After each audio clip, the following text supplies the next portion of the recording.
who it is benefiting to say these kind of things. Is it really benefiting the working person to buy shitty clothing that they're going to need to rebuy every few months, knowing that their financial resources are quite limited? Hello, beautiful people. Welcome if you're new. Welcome back if you're revenant. Please consider subscribing if you like everything and anything about fashion, critical thinking, and yapping. For today's video, I want to talk about whether or not it is classist to want people to stop buying fast fashion or ultra fast fashion and to actually start seeing clothes as something to invest in and to deserve to have good quality clothes that are actually lasting.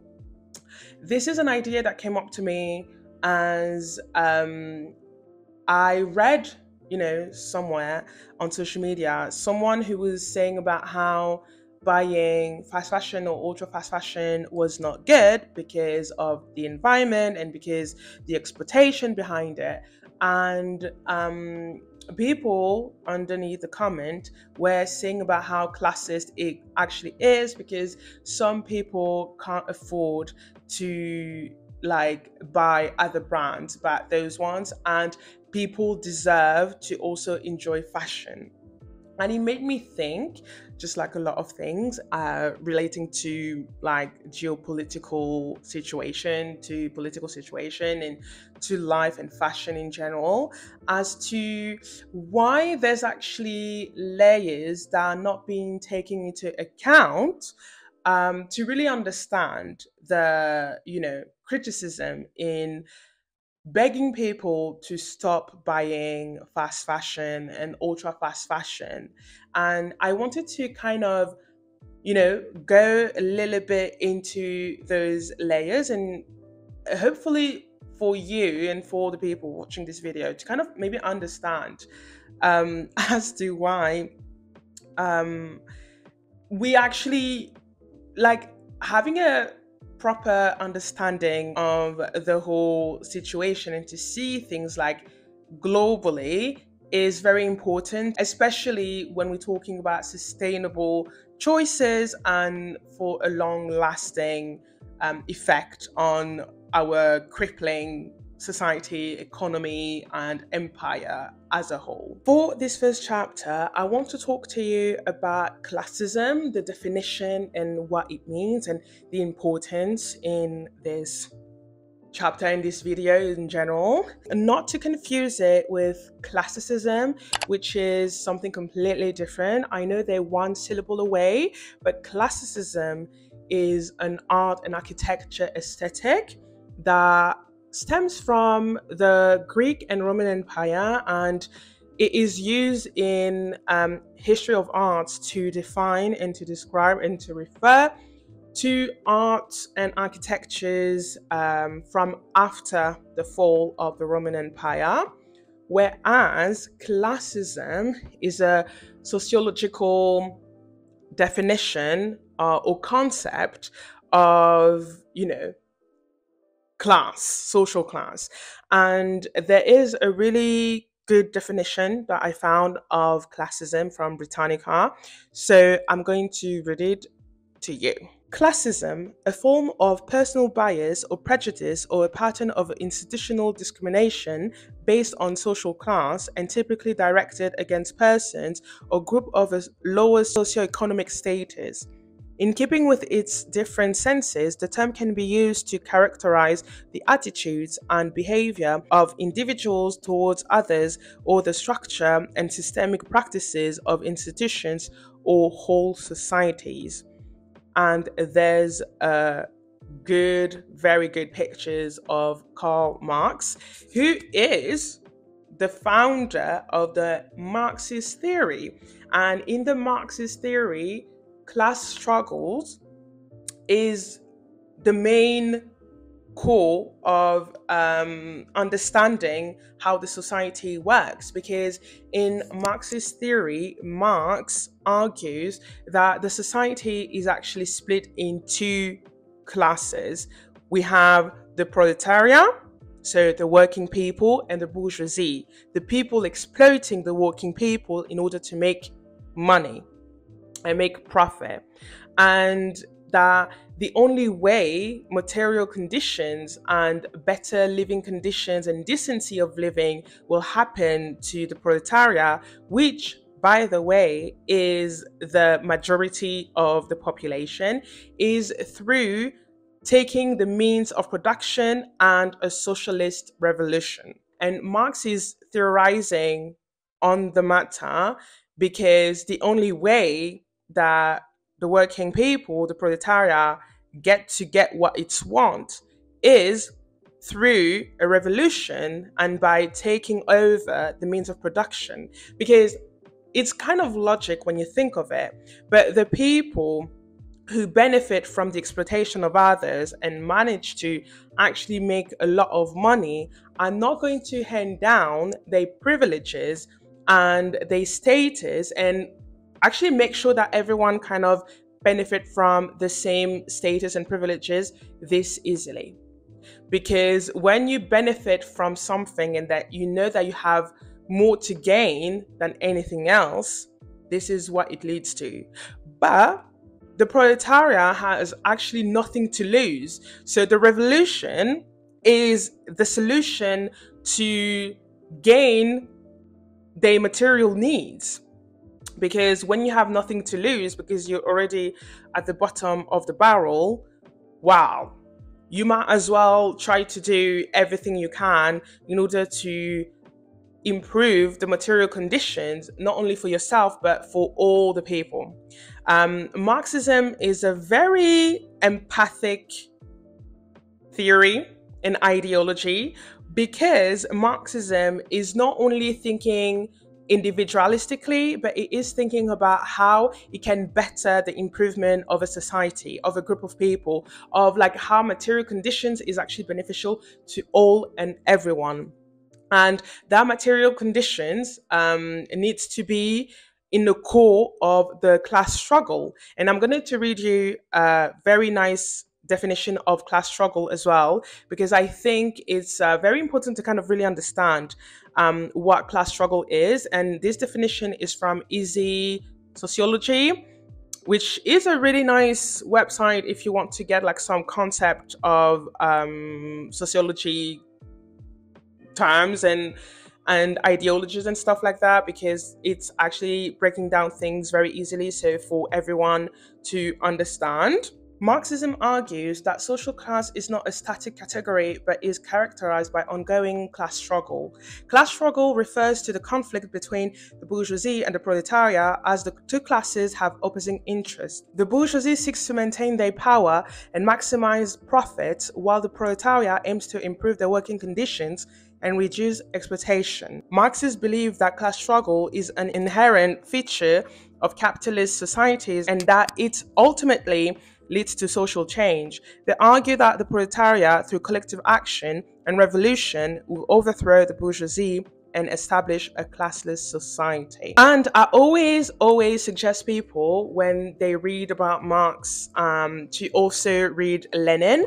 And this book over here, State and Revolution, is a must read in order to understand not only how should the revolution be led, but what should be accounted for before, during, and after the revolution. Because Lenin argues, and rightfully so, that after the revolution, people still living in this society are still very much ingrained with capitalistic tendencies, meaning that, you know, the capitalism is not completely gone out of people, but you have to take steps in order to ensure that people are adopting a socialist or communist way of living rather than a capitalistic one that is completely the opposite of, you know, the needs of the people.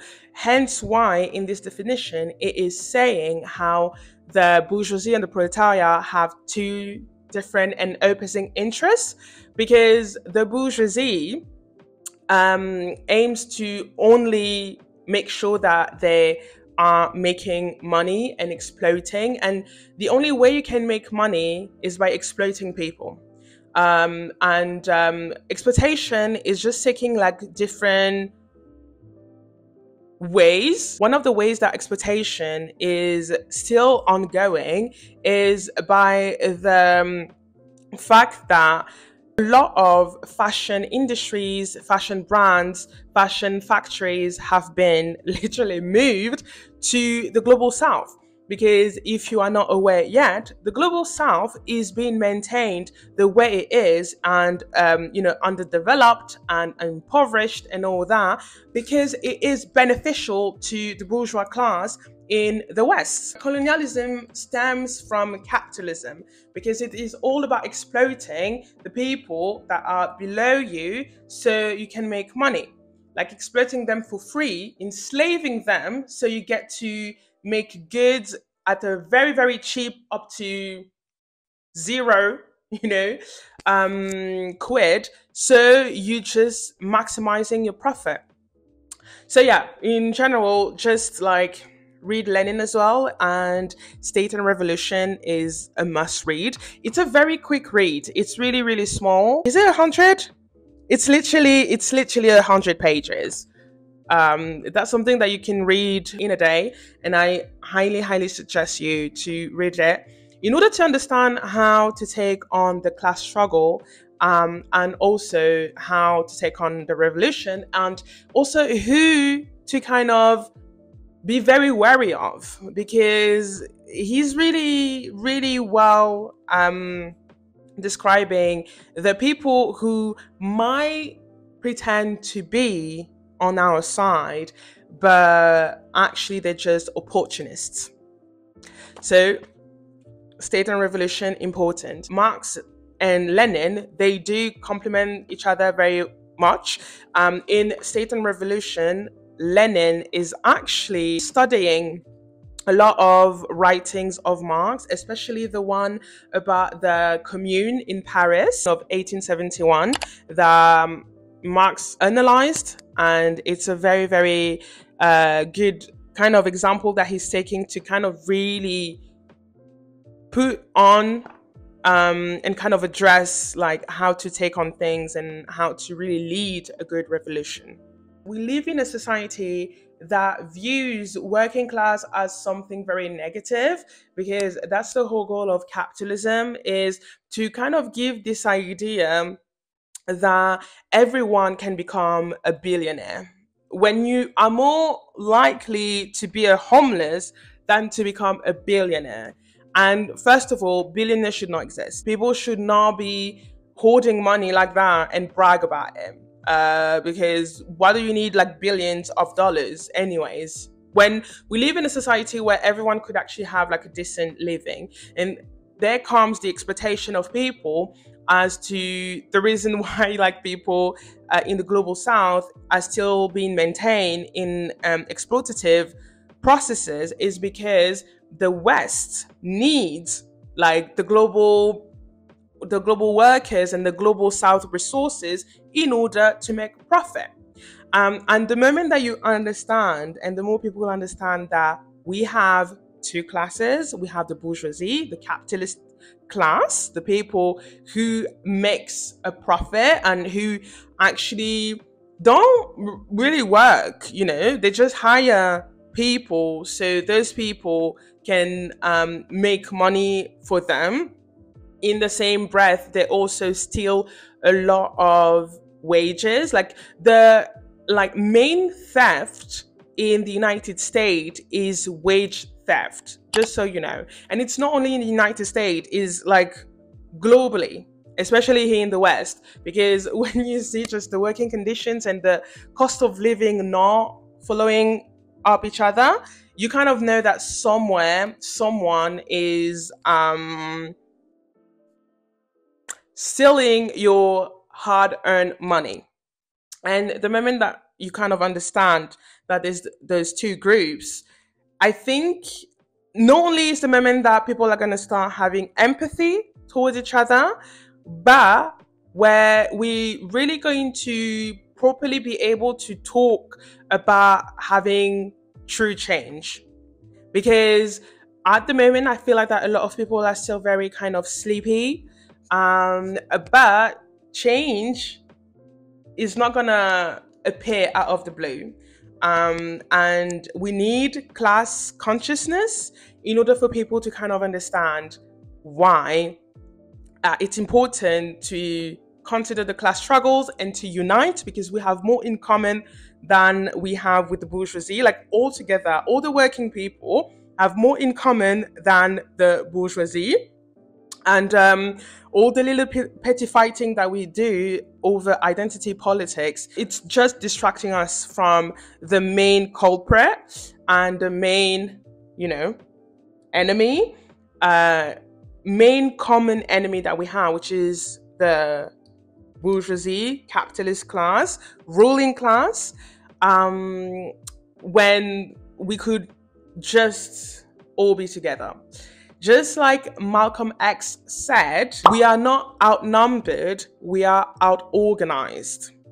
And that's why class consciousness is so important to have when we talk about classism. I have this feeling that in today's world, classism is a word, just like a lot of things in a liberal society, those are words that are kind of brought up to the public. Then people start using it, and then it starts to lose complete sense of it, because there's never any proper critics of the concept, because we just put like classism out there, but nobody came and tried to explain it properly. Nobody came tried to be like, okay, this stems from Marxist theory, and in Marxist theory, classism is this. Because it kind of got put into out of context situation where just people kind of start saying, oh yeah, it's classist, it's classist, it's classism, it's classism, more like in order to appear intellectual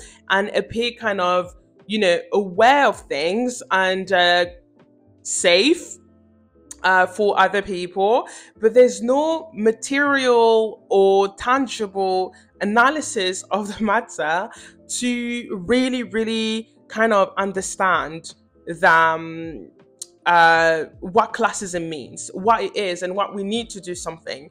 And this then leads to a situation where people are doing like rightful criticism about, for example, not to stop buying fast fashion or ultra fast fashion and all that, and then they're being told that they're being classist because people, lower class people, like working class people, can't afford that. And this is when it's so important to understand that the whole thing is lacking a lot of dimension. One of this is understanding what is really classism. Without this context, it's so kind of blurry, and then that's why concepts can get very easily co-opted by the liberal realm. And then liberalism is fascism. I think I explained it in my last video. Liberalism is fascism. So it's going to bastardize the word in order for it to fit into its definition and kind of its worldview. So it's not very much challenged. So people can feel good about knowing the whole ins and outs of classism, and knowing that, no, not ins and out, but people can feel good about knowing classism and know the definition, the liberal definition of classism, but never really understanding the true meaning of it. So since they don't really understand, they're not really doing anything. But because they want to appear as aware and as taught, cultured on the matter, instead of trying to really, really understand the whole thing, that if they see someone saying something, they're just like, oh no, but this is classist to say that. Saying that people should stop buying fast fashion is classism, when it's not. I can already tell you now that telling people to stop buying like fast fashion and ultra fast fashion is not classism at all. Like, the moment you understand what classism is and you put it into its context, where we have the bourgeoisie and the proletariat, the working people, and we live in a system that is making it very hard to climb the ladder of social class. It's going to give like some people, very few people, the opportunity to do it, to kind of give us the solution that it's actually possible for everyone, when it's not. If it was, a lot of people today would be like multimillionaires, just to tell you that. So it's like having this very liberal like view of classism is what it is the reason why people will easily say that saying to people to stop buying fast fashion or ultra fast fashion, because everyone deserves to have good clothes, is classist. And missing that layer of proper understanding what classism is, and having like understanding the material conditions that needs to be implied in it, is very, very, very crucial. In this chapter, I'm going to explain what it is not classist to want people to have decent clothes and good quality clothes and long lasting clothes, because it's very important to always think about who it is benefiting to say these kind of things. Is it really benefiting the working person to buy shitty clothing that they're going to need to rebuy every few months, knowing that their financial resources are quite limited? Or is it more beneficial to say this, to have those working people kind of, buying new, different clothes, or rebuying the same clothes because it's not lasting, every few months, which then put the money in the pocket of the capitalist? So when you think like that, that's the moment where you kind of pause a little bit, because the idea that kind of stifling up all criticism, when someone is bringing up constructive criticism that,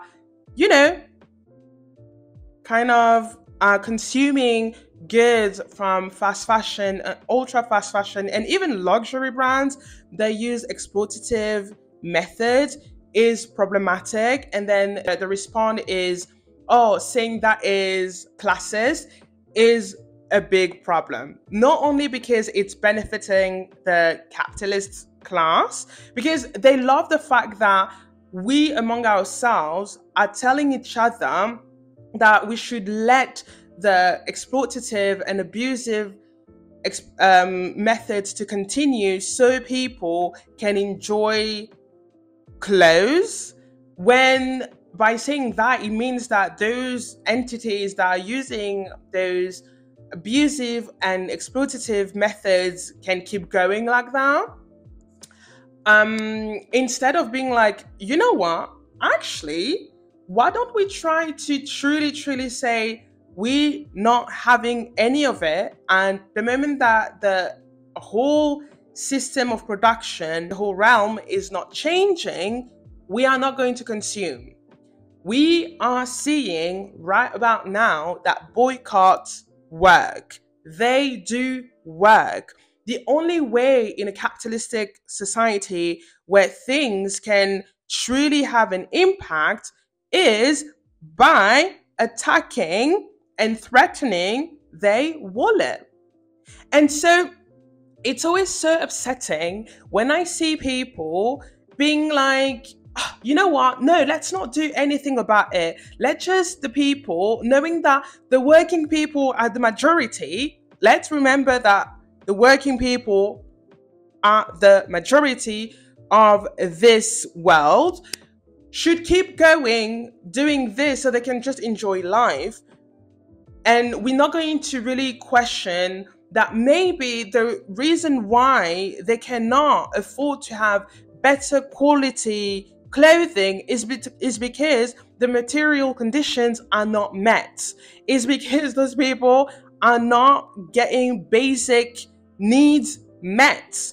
And that's why. And the goal is to make sure that everyone every single one is getting their basic needs met.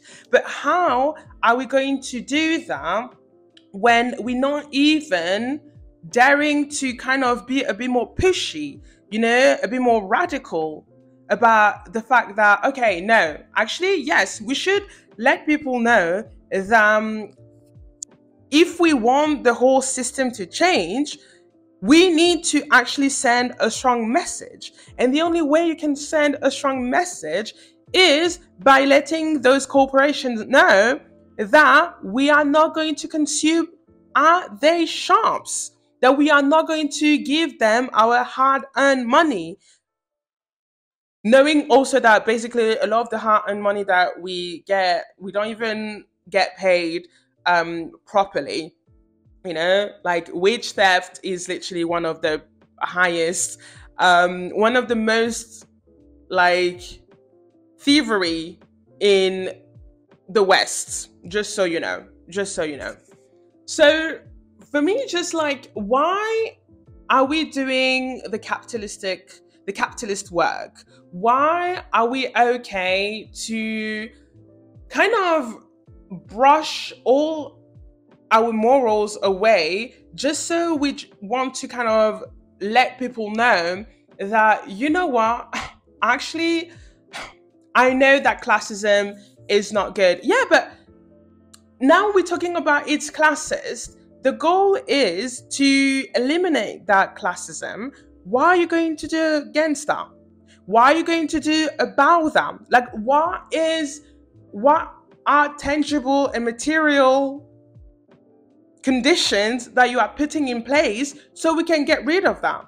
Because instead of being like, it's classist to say that, okay, what now? How are we going to stop the machine, which is a destructive machine? How are we going to like put a brake on it if we're not even able to give anything tangible about what to do instead of that, or what we're doing in the meantime, because we still need to destroy the machine. So, the whole thing of we just going to say that we know it's classism, but then we're not going to give like tangible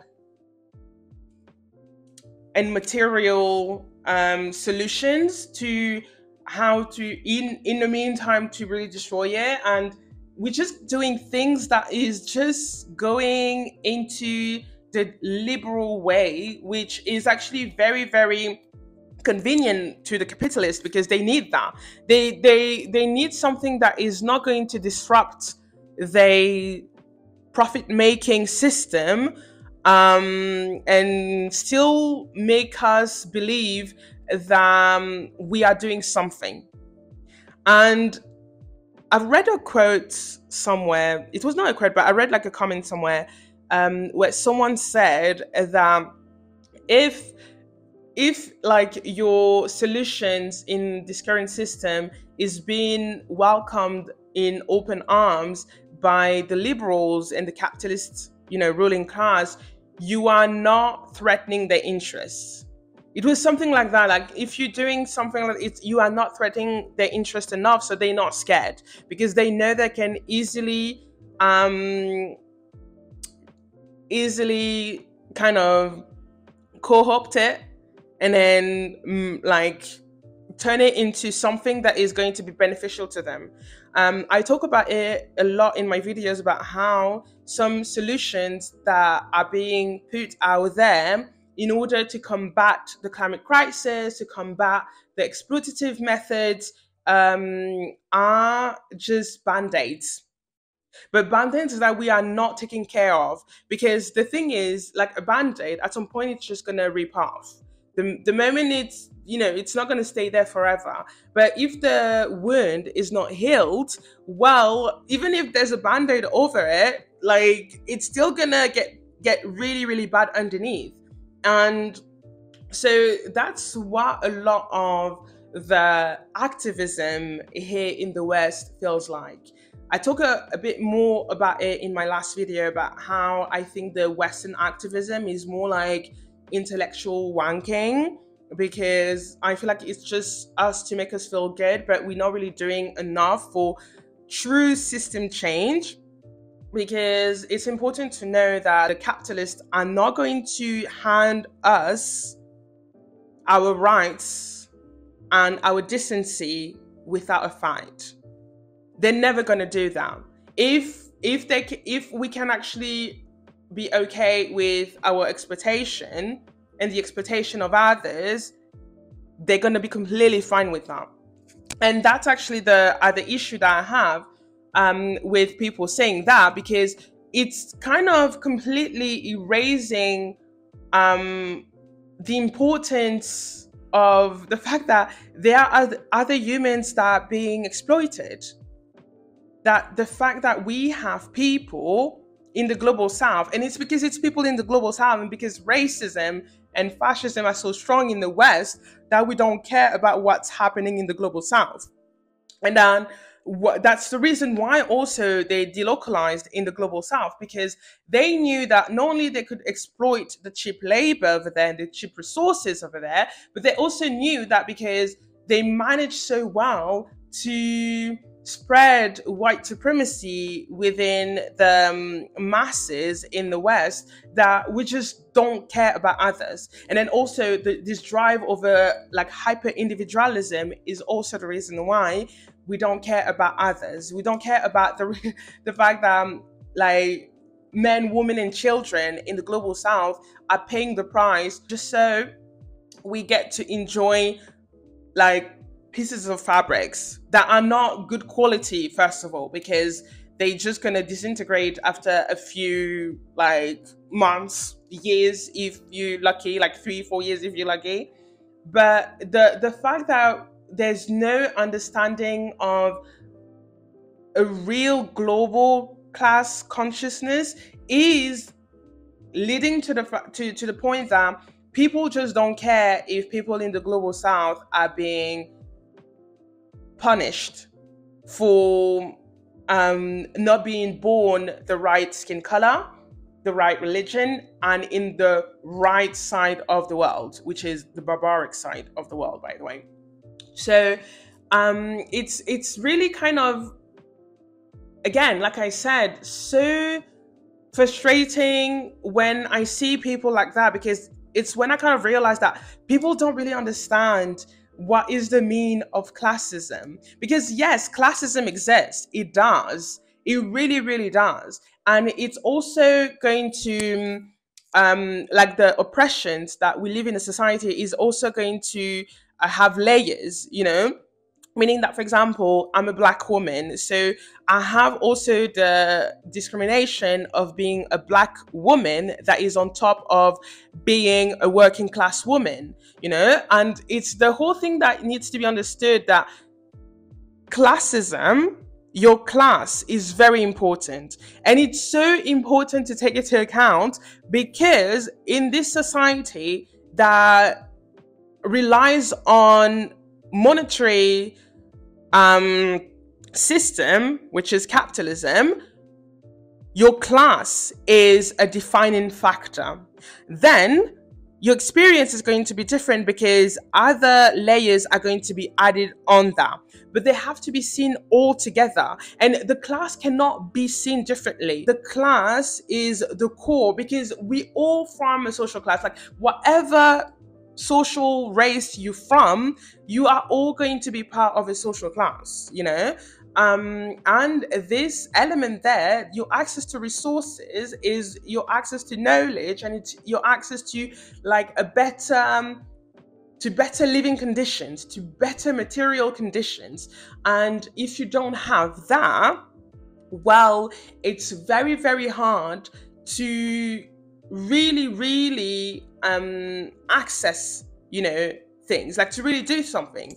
But this is when you don't have that, and we don't give you access to that, a lot of people are just now going to think that if you do say that you should not go and buy fast fashion and ultra fast fashion, it's a classist move, when it's not. It's just that if we want to eliminate classism as a whole, we need to send a strong message to the bourgeoisie, so they understand that us, the majority, are not willing to settle for just cheap, shitty clothes. Why can't working class people afford good quality clothing? Why is it only afforded to a small part of the society?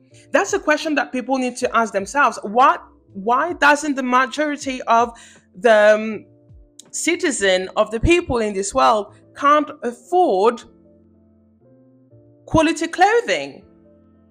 Like, it's something that is so insane to me when I think about it, because I'm just like, people are never really questioning why the majority can't. But it's always like, oh no, like, if someone can, you can, without really taking into account that, no, it does not work like that. If it was, like, working class people would literally be filthy rich right now. But the reason why it's not the case is because there's a system put in place and that has been like really thought through. So not a lot of people get access to decency of living. And this is like an element that needs to be taken into account, that when we say that you should not buy shitty clothing from shitty brands, is because the more people decide to boycott those brands and to demand for better quality and for better material conditions and materials in all sense of the terms, the more we are closer to make it happen. But if everyone is always thinking that my little actions are not going to make any change, we literally are in for the destruction of this planet. Because the fashion industry is still causing a lot of harm to our planet, and we've been seeing it more and more with the increase in the heightened violence of climate catastrophes. So if we are not doing anything, nothing is going to change. So I feel like that if we are not in solidarity with each other to the point where we like, no, really, like I'm giving you like constructive criticism and telling you that buying fast fashion and ultra fast fashion brand is bad, because if we all boycott together and we all kind of putting their wallet in shambles, they're going to be forced to change the way they work, because we are the reason why those corporations, those brands are making their millions. We are the reason why those corporations and brands are still running. Without any clientele, there wouldn't be anything. If you don't think that the women in the global south who are being like exploiting and abused to make clothes and literally a few pennies for you to enjoy is not going to come back to you. Like, if we just agreeing with that and we even arguing amongst ourselves as to why we should let those kind of system to last, like, what kind of message are we giving to the capitalists? What kind of message we're letting the bourgeoisie know about, okay, fine, like, we don't care about other people, so you can go and exploit there. Like, they always try, like, the global south is always like a lab for the West, and whatever we let them do, and commit, and we let pass, they're going to be like, oh, okay, so it's things that we can actually bring back here. And it's already happening, guys. Like, look at Eastern Europe and also Italy, like Southern Europe, where there's now this idea that, okay, we're making clothes from Europe, but it's still in very exploitative manners, because nothing has changed, because we agreed of that, and we just content ourselves with little wins, like, oh, it's made in Europe, so it must be good. it's not. Most of the time it's not. So yeah, so it's really the kind of things that it's so important to understand that like global solidarity, and to understand that if we're saying that you should not accept the expectation of another human being, no matter how far that human being is or how different that human being must be of you, you should not accept this to happen to them, so you won't accept it to happen to you. And by doing so, we can also stop this happening to that human over there, so it never comes to us either. Because material conditions is like worthy for that human over there and for you here. And when we come together and when we really do things together to really change things, that's when like true change will happen. And again, I want to preface this once again. Getting your power back, getting your material conditions met, never happens in a peaceful manner, because the people at the top are not willing to give up their privileges and their comfort and their profit without a fight. For this last chapter, I want to talk about something that I have seen happening in the past few, I would say past year, and that has actually baffled me, that is actually proving me that, you know, people are not really taking things seriously if it means that they can actually make banks and, you know, profit off this capitalistic, exploitative, abusive system. And it's the resurgence of influencers collaborating with fast fashion brands, you know.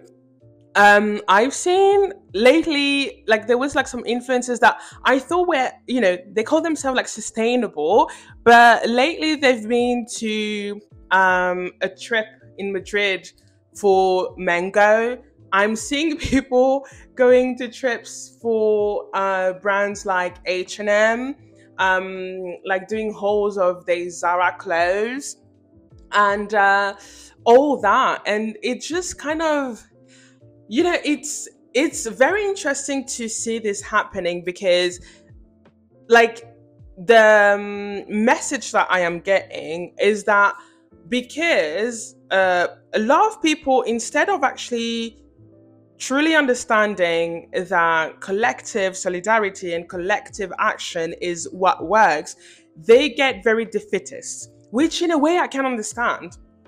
Because when you feel like that you don't have a powerful grip, or nothing is really going to happen, or you have this mentality of it's not my own consumption that is going to stop whatever it's happening, well, of course you're going to be defeatist and just going to tell yourself that, wait, like I'm not going to change anything, so what should I stop? And I've seen a lot more influencers veering back into fast fashion, but the now OG fast fashion.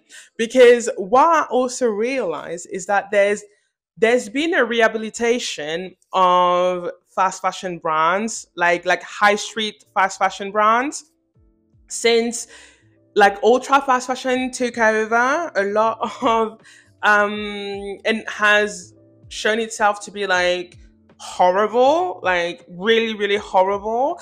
Wow, and now fast fashion have managed to make themselves look like the good guys. And it's so insane to witness it and to see people kind of taking it to heart and being like, you know what? If I'm consuming H&M or Zara or Mango or Pull and Bear or whatever fast fashion high street brand, it's not that bad, because there's worse. There's worse than that. And first of all, there's a lot of flaws and problems with thinking like that, because maybe high street fast fashion or ultra fast fashion, they're all really bad. And if you don't see it that way, well, like nothing is going to change. Definitely nothing is going to change.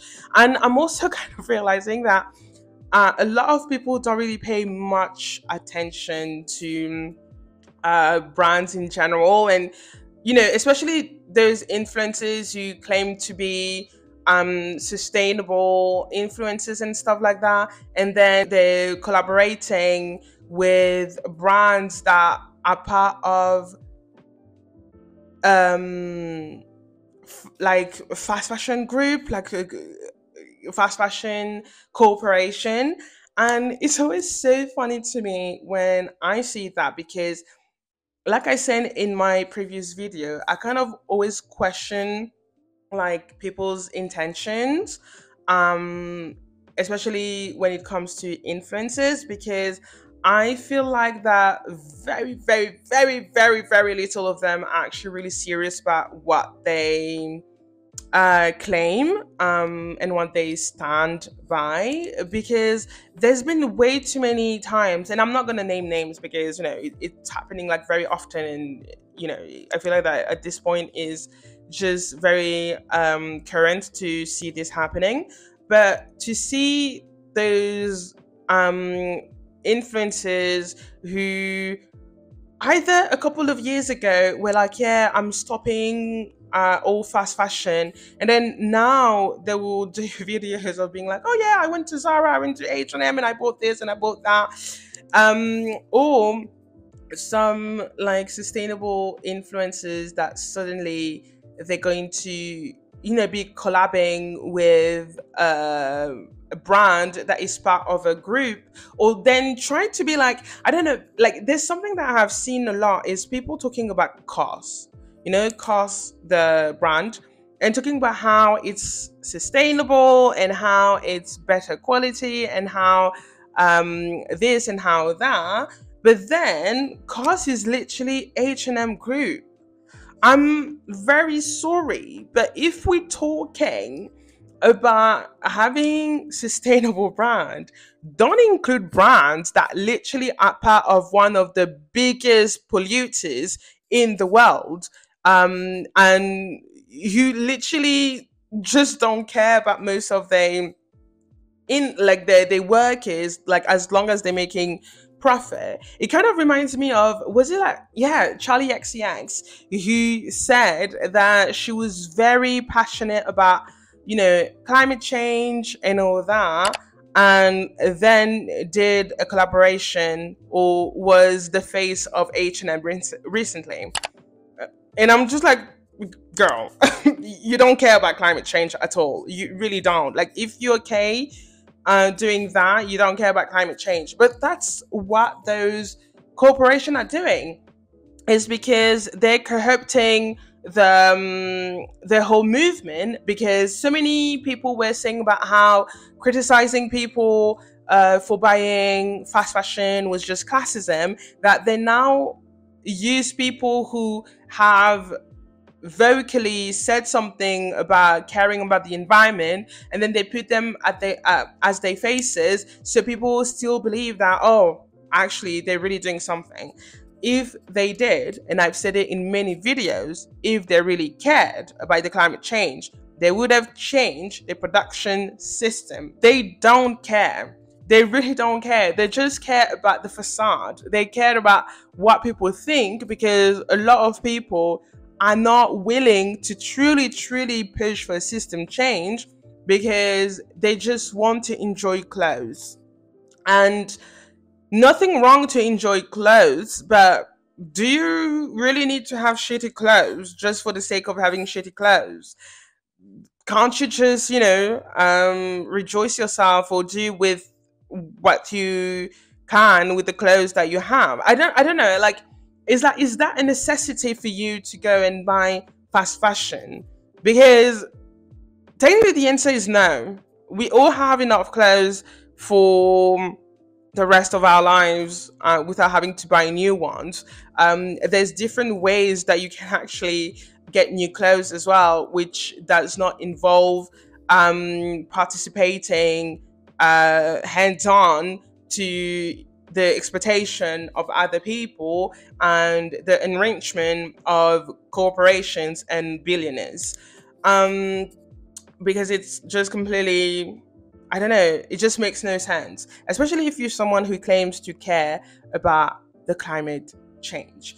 And we are seeing what climate change is doing. And like I said, we've been using too many band-aids without really daring to take radical changes and to really make the change happen. Because we've tried to use, secondhand clothing and all that, and all like alternatives and stuff like that. But climate change is still declining, and it's getting worse and worse and worse and worse. And I'm not saying that it's just fashion, but I am saying that it's part of it. And I am saying that globally, we should just care about each other and just trust each other enough to understand that not only boycott work, and we should boycott things when we need to, because the moment that you hit the wallet is the moment where those corporations are going to do something.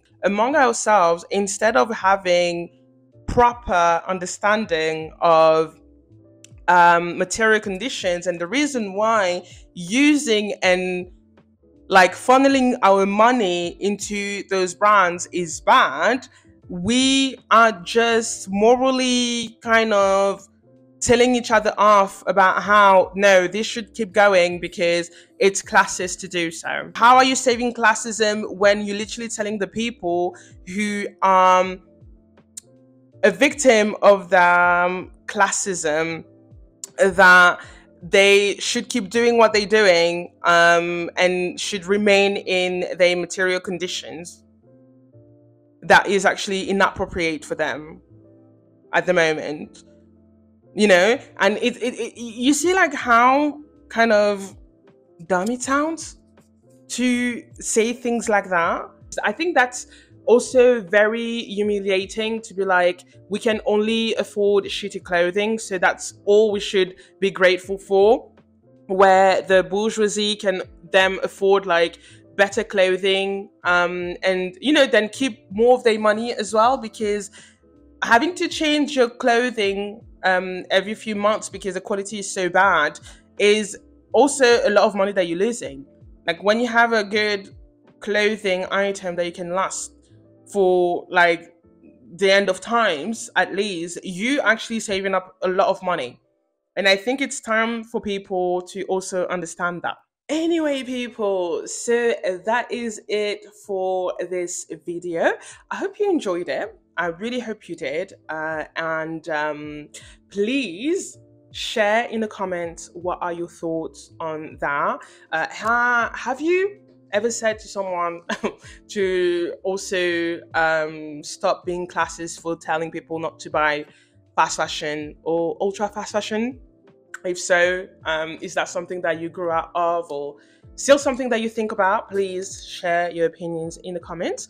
Share this video around. I think maybe the more people kind of also start questioning this way of thinking, the better it is. The whole goal is to unite the working people, as always, because that's the only way that we get to really, truly change the system. People united will never be defeated, and I think it's so important to get that in mind. And in the meantime, I'll see you in my next video. Love always.